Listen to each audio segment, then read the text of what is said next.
Kelebihan dan kekurangan generasi Z atau biasa disebut dengan Gen Z. Apa saja kelebihan dari generasi Z ini? Mari kita simak.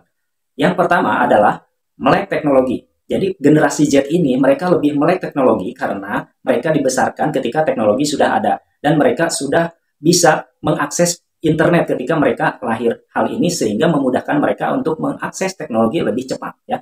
Yang kedua adalah pengetahuan yang luas dan mudah diakses. Karena dengan adanya internet, dengan adanya teknologi yang sangat canggih, mereka sangat mudah mengakses pengetahuan dan ilmu yang ingin mereka dapatkan. Beda dengan generasi dulu, generasi milenial atau generasi baby boomers. Sehingga para generasi Z ini cenderung mereka lebih luas pengetahuannya. Ya.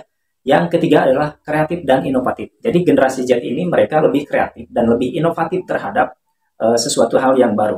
Mereka lebih bisa berinovasi karena banyak sumber yang bisa mereka dapatkan. Ya. Yang keempat, mereka juga bisa multitasking. Jadi generasi Z ini bisa melakukan sebuah pekerjaan dalam waktu yang bersamaan. Ya, keren ya, luar biasa. Kemudian toleran dan inklusif. Jadi mereka lebih terbuka dengan suatu perbedaan suku, ras, agama, dan lain sebagainya. Selanjutnya adalah peduli terhadap isu global. Jadi generasi Z ini mereka lebih peduli terhadap isu-isu global yang ada saat ini atau isu sosial yang ada saat ini.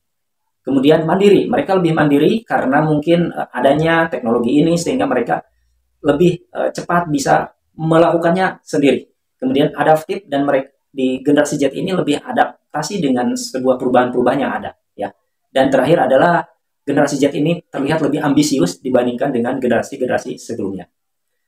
Dan apa saja yang menjadi kekurangan dari Gen Z ini, dari generasi Z ini? Mari kita simak. Berikut ini adalah beberapa kekurangan dari generasi Z ya. Yang pertama, mereka itu kurang fokus ya. Jadi dalam mengerjakan suatu pekerjaan atau dalam satu bidang belajar atau apapun mereka kurang fokus mungkin karena dipengaruhi oleh media sosial atau teknologi. Yang kedua mungkin tergantung pada teknologi.